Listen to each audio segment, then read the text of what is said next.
Star hospital సుఖీభవకు తిరిగి స్వాగతం.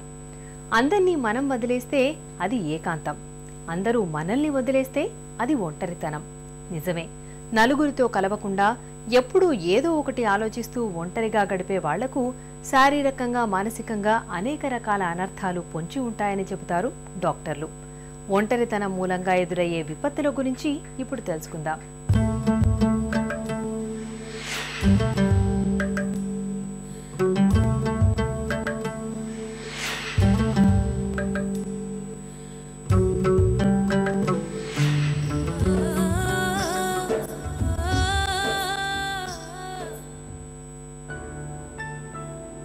ఒంటరితనం ఒంటికి మంచిది కాదంటాడు శ్రీశ్రీ ఒక సినిమా పాటలో. నిజమే, ఒంటరితనం అనేది జబ్బుల సాలెగూడు లాంటిది. ఒంటరితనంతో బాధపడే వారిలో తీవ్రమైన అశాంతి, ఒత్తిడి వల్ల మెదడులోని కణాలు క్షీణించి అల్జీమర్స్ అనే మతిమరుపు వ్యాధి వస్తుందని సర్వేలు వెల్లడిస్తున్నాయి. ఒంటరితనం రక్త సరఫరా వ్యవస్థపై కూడా ప్రభావం చూపించి బీపీని పెంచుతుందని డాక్టర్లు చెబుతున్నారు. ఒంటరితనంతో బాధపడే వారిలో హార్మోన్ల తీరుతెన్నులు గజిబిజిగా మారడం, నిద్ర దరిచేరకపోవడం, సంకల్పం, పట్టుదల, నిర్ణయాలు తీసుకునే శక్తి లోపించడం జరుగుతాయని పరిశోధనలు చెబుతున్నాయి. వీరిలో నిస్సహాయత, భయాలు కూడా ఎక్కువే. మొత్తంగా ఒంటరితనంలో కూరుకుపోయిన వ్యక్తి శారీరకంగా, మానసికంగా తనపై తన నియంత్రణను కోల్పోతాడు. ఈ అలోన్గా ఉండేదానికి, ఈ లోన్లీనెస్కి మనం డిఫరెన్షియేషన్ అనేది క్లియర్గా చూసుకోవాలి. ఒంటరిగా ఉండడంలోనే అది లోన్లీగా, ఆ ఒంటరితనం అనేది ఫీల్ కావాల్సిన అవసరం లేదు. కానీ ఒంటరితనం అనేది ఫీల్ అయినప్పుడు మాత్రం మానసికంగా కొంచెం బాధ ఉంటుంది. ఎందుకంటే ఒక బాధ ఉన్నా, సంతోషం ఉన్నా ఇంకొక మనిషితో షేర్ చేసుకోలేకపోతే అది పూర్తిగా వ్యర్థం అనిపిస్తుంది. ఒక ఫస్ట్ క్లాస్ వచ్చింది అనుకోండి, లేకపోతే ఒక పెద్ద గొప్ప ఫేమ్ కానీ ఏదైనా ఒక అవార్డు వచ్చింది అనుకోండి, అది చెప్పుకునే దానికి మనం ఇంకొక మనిషి ఉండాలి. లోన్లీగా ఫీల్ అయినప్పుడు ఇది అసలు కంప్లీట్ గేమ్. అంటే to share the fullness of Joy you need somebody to share it with, to enjoy that అని నేను చెప్పినట్లుగా. అది లేకపోతే అసలు ఆ ఫీలింగ్ అనేది రాదు. ఇంకొకటి, ఒక్కొక్కసారి లోన్లీనెస్ దానివల్ల వచ్చే ప్రాబ్లం అట్లా కాకుండా ఒక గ్రూప్లో ఉన్నప్పుడు జనరల్గా చూస్తుంటాం, ఏదో ఒక ఫెయిల్యూర్ జరిగినప్పుడు, తనకు ఒక బాధ కలిగినప్పుడు తన చుట్టూ గ్రూప్లో ఎవరో ఒకరు ఒక దానికి కొంతవరకు సాంత్వన వచ్చేటట్లుగా తనకు ఒక ఓదార్పు మాట మాట్లాడినప్పుడు చాలా వరకు దానికి రిలీఫ్ వస్తుంది. అది లోన్లీనెస్ ఫీలింగ్ అన్నప్పుడు అది ఉండదు.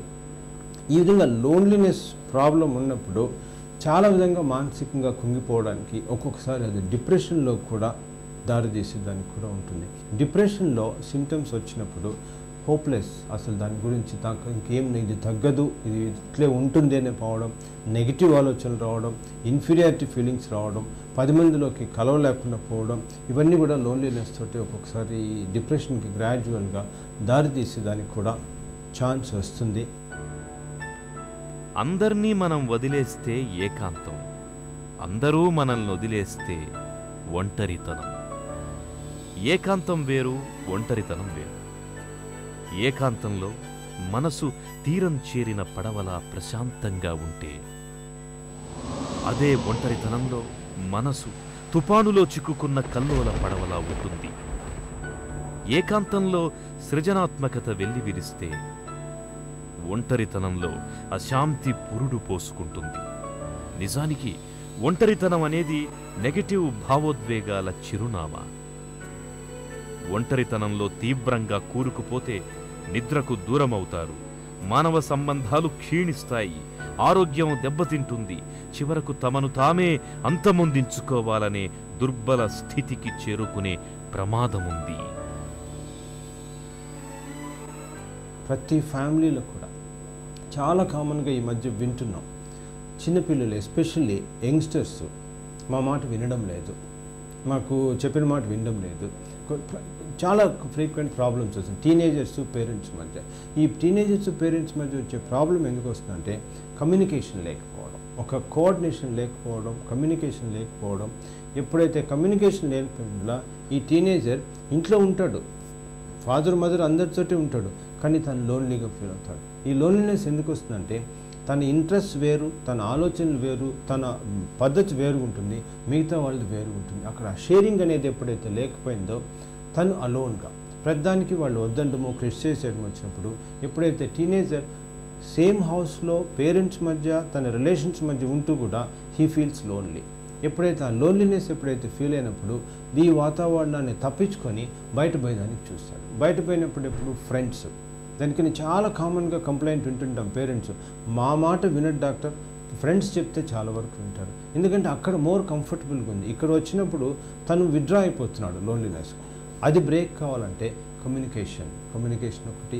ఆ లోన్లీనెస్ ఫీల్ కాకుండా కొంతవరకు వాళ్ళ ఇంట్రెస్ట్ పేరెంట్స్ షేర్ చేసుకోవడమో ఏదైనందువల్ల ఈ టీనేజర్స్ పేరెంట్స్ మధ్య ఉండే రిలేషన్షిప్ని ఇంప్రూవ్ చేసుకుంటే ఆ లోన్లీనెస్ ఫీలింగ్ పిల్లల్లో ఉండదు, పెద్దవాళ్ళలో ఉండదు. ఆ విధంగా అక్కడ అది ఇంప్రూవ్ అవుతుంది. ఒంటరితనం అనేది జీవితాంతం ఆనందాన్ని కలిగించదు. ముఖ్యంగా నడి వయస్సులో ఒంటరితనం వ్యక్తి ఆరోగ్యంపై తీవ్రమైన ప్రభావం చూపుతుందని నిపుణులు చెబుతారు. ఒంటరితనంలో కూరుకుపోకుండా ఉండేందుకు, నలుగురిలో కలివిడిగా ఉండేందుకు ఏం చేయాలి, ఎలాంటి జాగ్రత్తలు తీసుకోవాలి మొదలైన వివరాల గురించి ఒక చిన్న విరామం తర్వాత తెలుసుకుందాం.